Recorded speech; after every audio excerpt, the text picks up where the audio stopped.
Hello everybody, Ash here from the Ear Read This podcast. Recently I've been making podcasts on Henry VI. I've done episodes on part 1 and part 2. Part 3 is to come very shortly.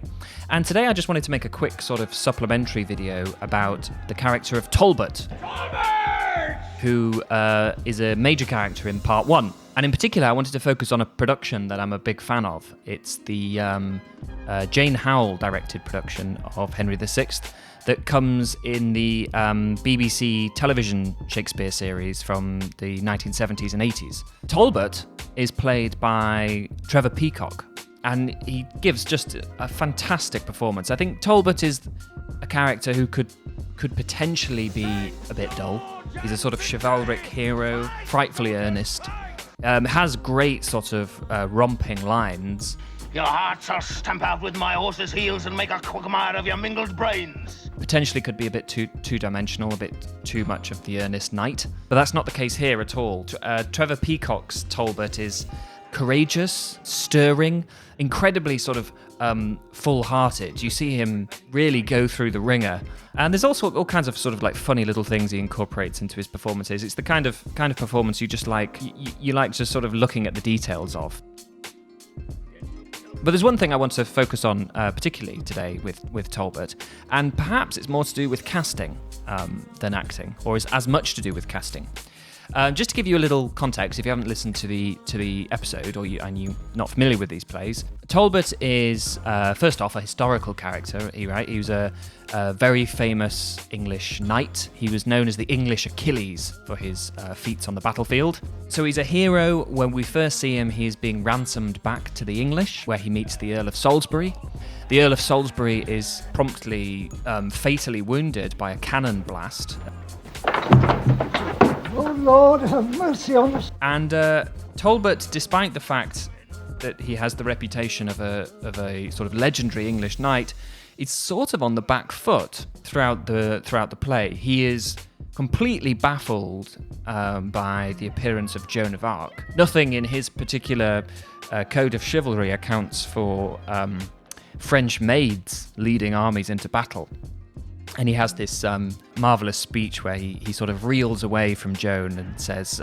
My mind is whirled like a potter's wheel. I know not where I am nor what I do. And although he has some success, his story is basically a tragic one. He is trapped by the French, joined at the 11th hour by his son, who demands to die by his side, and then they do duly die. Oh, antic death.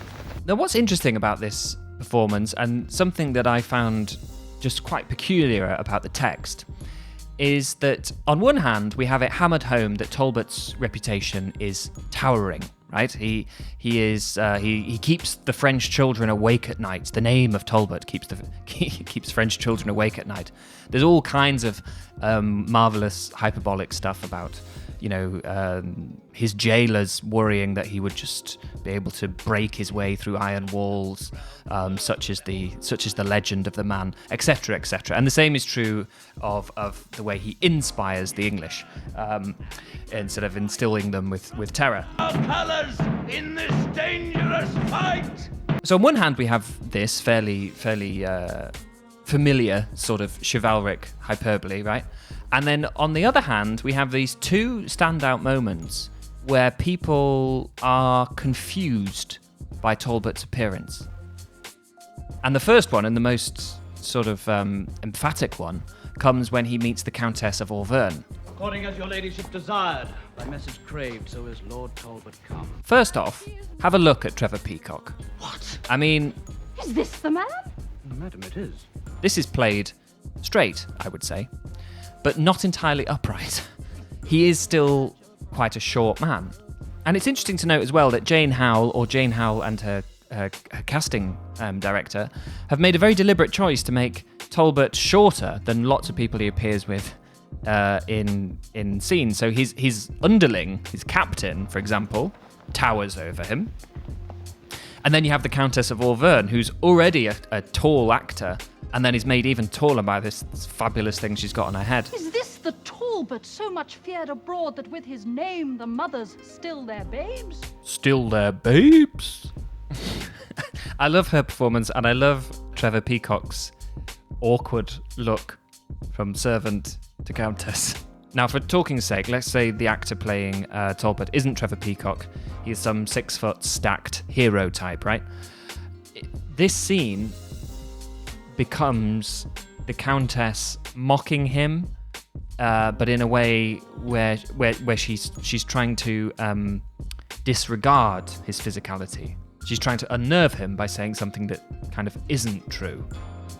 And that's the way it kind of reads, because it's such a surprise when you're reading it to imagine that Talbot is quite a short guy. So it's the countess sort of playing mind games, I suppose. But the fact that in this production, A, she towers over Talbot, and B, she talks to us. I thought I should have seen some Hercules. She's not talking for the benefit of any of her cronies, and she's not even talking for the benefit of Talbot. Yes, we have Trevor Peacock's expressions in the background, Silly dwarf. but she is talking directly to us, so we have to take her at her word. She is shocked at Talbot's physical appearance. Since your ladyship is not at leisure, I'll sort some other time to visit you. What means he now? Go ask him whither he goes. She doesn't even talk to him, you know? It's almost like she's decided he's subhuman. My lady craved to know the cause of your abrupt departure. Marry, for that she's in a wrong belief, I go to certify her Talbot's here. A significant look, perhaps, between him and the hunchbacked porter of the Countess. I don't think in the script there's any reference to the porter having a hunchback. This is Ron Cook playing the porter, who later on in the tetralogy plays Richard III, which makes you wonder whether or not there was some kind of sort of in-company joke about him being the go-to hunchback. I don't know.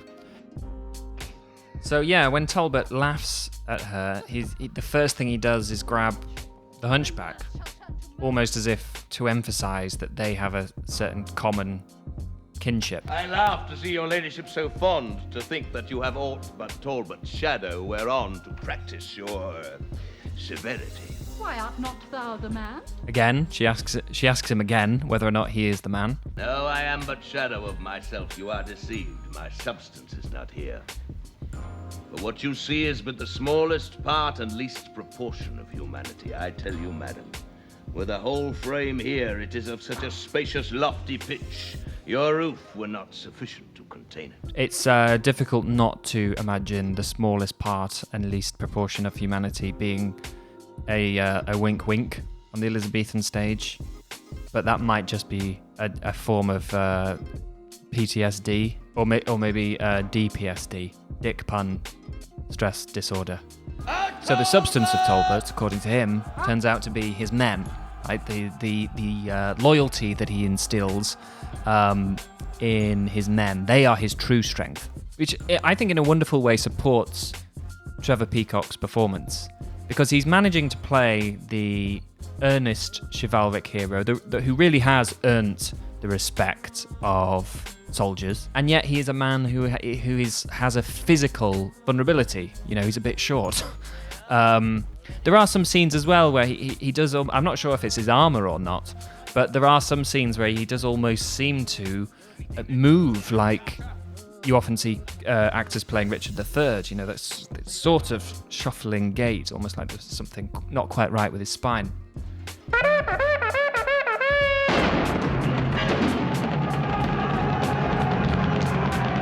First off, the horn is ridiculous. Second off, his men have been waiting for his call, presumably outside the Countess's house, and someone was so ready to blow the doors. I actually feel like this went off a little bit quicker than Trevor Peacock, the actor, was expecting. His reaction, I mean, it's either very good acting, or it just seems a hair too quick. But anyway, in come his men, and they surround the Countess. There does seem to be something a little bit overcompensating about this man who's he's had his manhood questioned, and in retaliation he surrounds the woman who dared to question him with 7 long pointy things. that might not be intended, and again, I might be suffering from whatever I said, DPSD.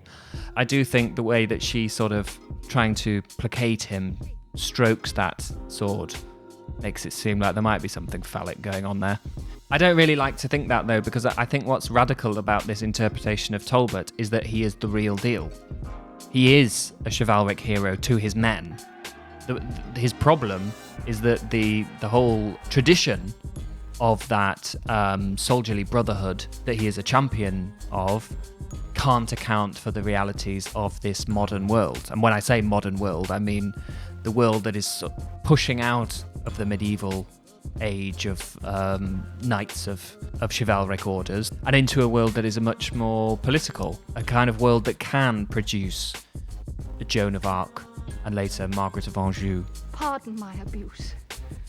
I find thou art no less than fame hath rooted, and more than may be gathered by thy shape. She stresses the discrepancy between his shape and his strength. And then what do we have? For I am sorry that with reverence I did not entertain thee as thou art. Her going down on her knees. This is the one time where he does actually tower over her. Now, moving on from the Countess, if that was the only time we heard someone express surprise at Talbot's size, we could maybe write it off as just a peculiar scene, or again, the Countess playing mind games. But it's not. In fact, Talbot has the same reception when he meets the king. First to my God, and next unto your grace. Is this the Talbot, Uncle Gloucester?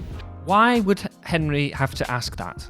And why would he ask it in front of Talbot? Henry then goes on to say that he has heard of Talbot's deeds since he was a child. He would recognise this man, even if he'd never seen him, and yet he feels he has to ask, what, is this him? Now, in Shakespeare's day, it was commonplace to associate physical deformity with someone's character, or someone's moral deformity, I suppose. Anyone who's seen or read Richard III will know that throughout the play, people, draw attention to the fact that Richard is deformed and use it to go, well, yeah, no wonder he's evil. So I do wonder if it's possible that Shakespeare was doing something similar but subtler here with Talbot. Talbot is a throwback to chivalry. He is its last ember, its fag end, if you like, and therefore he is physically short. Anyway, I didn't expect to go on for this long, so I'm going to wrap this video up there, but I hope you enjoyed. I'm going to try and make a few more of these videos. I'll be experimenting over the next few weeks with talking about some of my favourite versions of Shakespeare films. If you've got any that you would like to see me review or pick apart or do little short videos on an aspect of them like this, then let me know. And until next time, happy reading. Then here I take my leave.